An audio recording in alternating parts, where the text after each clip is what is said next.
हम आपको बता दें कि प्रधानमंत्री नरेंद्र मोदी जब सबसे पहले अपने भाषण के लिए उठे तो उनके आंखों में एक निराशा थी, एक आंखों में दुख और दर्द था उन 27 सेनानियों को लेकर के जिनकी हत्या आतंकवादियों ने की थी। उन्होंने सबसे पहले भाषण देने से पहले सभी को कहा 2 मिनट का मौन व्रत रखिए, जहां बैठे वहीं रखिए, क्योंकि ये एक संकेत है और संदेश भी है। हम बता दें पूरे भाषण क्रम में उन्होंने विकास की बातें कही। पंचायती राज व्यवस्था के तहत 30,000 पूरे देश में जो पंचायत महिलाएं हैं उन लोगों का कैसे विकास हुआ। उन लोगों ने 3 लाख लोगों के जो प्रधानमंत्री आवास योजना उसकी स्वीकृति दी है।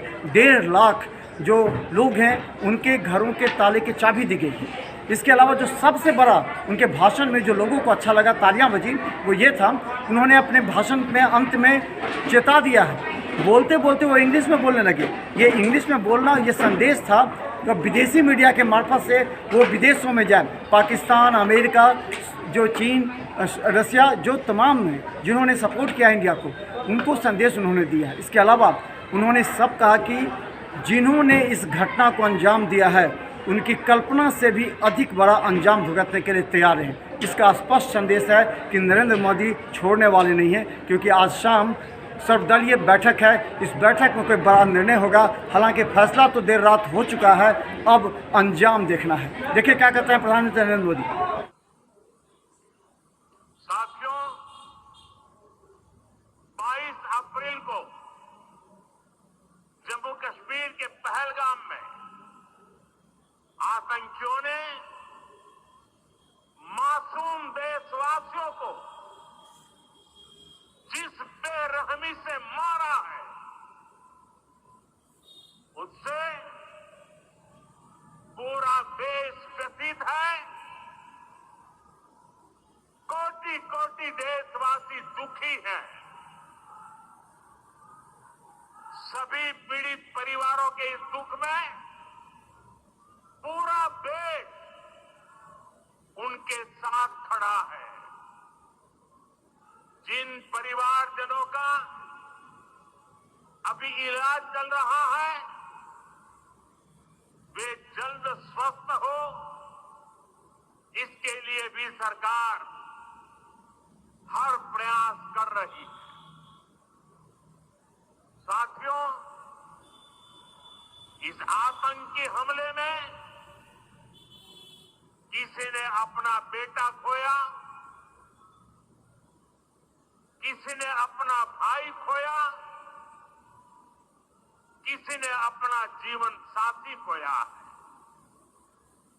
उनमें से कोई बांग्ला बोलता था, कोई कन्नड़ा बोलता था, कोई मराठी था, कोई ओडिया था, कोई गुजराती था, कोई यहां बिहार का लाल था।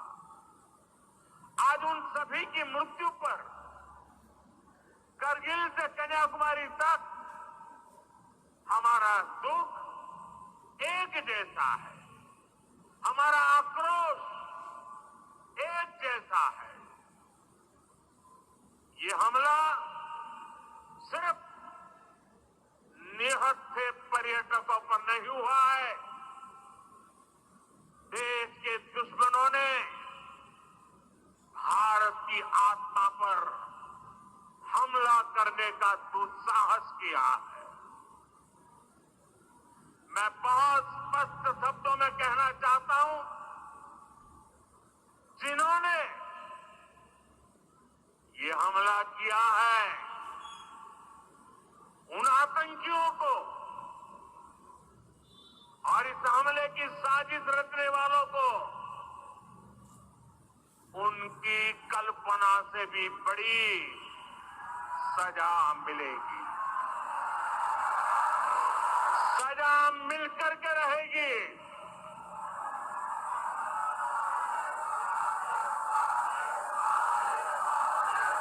अब आतंकियों की बची खुची जमीन को भी मिट्टी में मिलाने का समय आ गया है।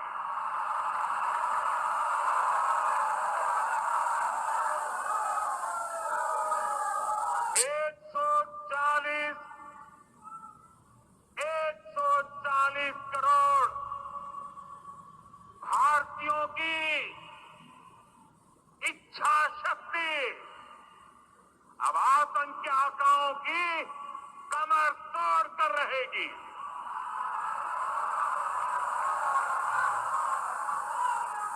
Friends, today from the soil of Bihar,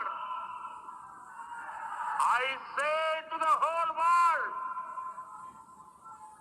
India will identify, track and punish every terrorist and their backers.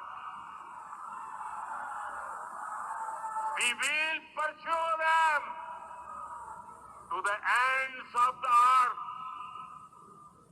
India's spirit will never be broken by terrorism. Terrorism will not go unpunished. Every effort will be made to ensure that justice is done. The entire nation is firm in this resolve. Everyone who believes in humanity is with us.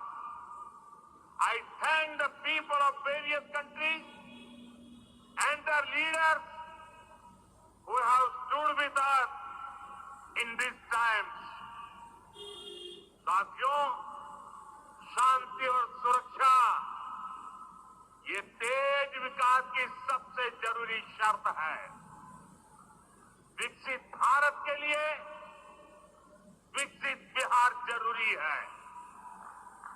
Bihar में विकास हो और विकास का लाभ यहां हर वर्ग, हर क्षेत्र तक पहुंचे, ये हम सभी का प्रयास है। पंचायती राज दिवस पर इस कार्यक्रम से जुड़ने के लिए मैं एक बार फिर आप सभी का आभार व्यक्त करता हूं। बहुत बहुत धन्यवाद।